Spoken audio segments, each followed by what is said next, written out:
no último slide para lembrar alguns detalhezinhos muito vistos em emergência e urgência, mas que eu acho interessante passar a minha experiência, certo?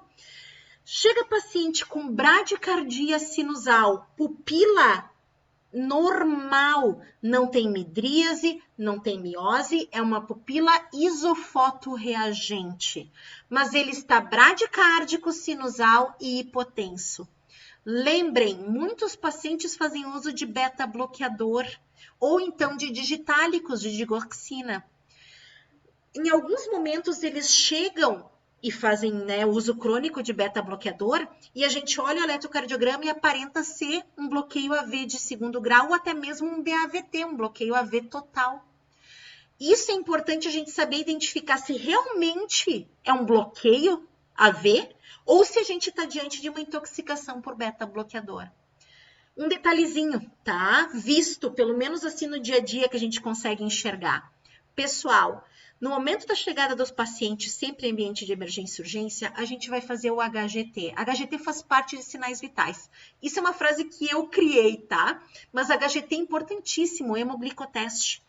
Chegou e esse paciente está hipoglicêmico, uma glicemia menor que 60 e ele não faz uso de hipoglicemia antioral, não é diabético, não faz uso de insulina, certo?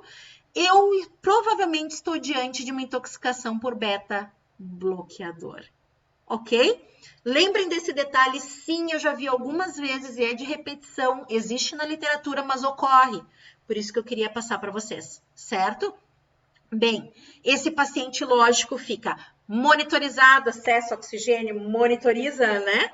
E a gente vai ficar observando essa frequência cardíaca. Preciso de pelo menos 24 a 48 horas para passar todo o efeito do beta-bloqueador e ver se vai voltar ao padrão de normalidade.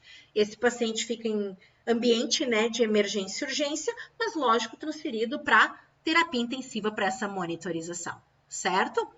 Ou então, se eu tenho bradicinusal e hipotensão, eu posso estar diante de uma intoxicação por digitálico, por digoxina, né? Aumenta a força de contração. Qual a diferença? O que eu vou ver na digoxina? Muitas vezes, já numa fase mais avançada, não inicial.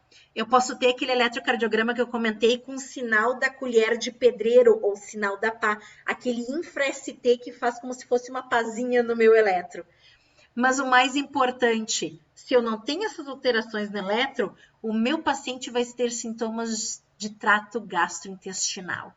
Diarreia profusa, certo? Associada a mal-estar, náuseas e vômitos, ok? Lembrem, se eu já comecei com diarreia, náusea e vômito e evoluir para uma hipotensão e bradicinusal, é uma coisa. Agora, eu comecei com bradicinusal, estou hipotenso e evoluo com sinais de trato gastrointestinal, daí que eu penso em digoxina, ok? Bem, como eu vou fazer o teste terapêutico nessas situações? Será que é um bloqueio atrioventricular mesmo ou não é? Teste da tropina. Faz uma tropina e vê se vai voltar a frequência cardíaca ou aumentar. Aumentou a frequência? Intoxicação. Esperar passar o tempo da medicação, ok? E hipertensos, tá? Pacientes geralmente midriáticos, né? Aquelas sintomas hipertenso, hipervigil, hipertenaz, hipertérmico. Eu terei que mexer nessa pressão arterial. Essa pressão arterial não é com medicações via oral, tá, pessoal? Eu vou usar ou nitroprussiato ou nitroglicerina. É endovenoso, em bomba de infusão, diluído em soro, certo? Começa setando 5 a 10 ml hora e vai observando monitorização contínua, porque pode baixar muito rápido essa pressão. Quando eu opto por um ou outro, NPS, baixar a pressão arterial, meu principal objetivo.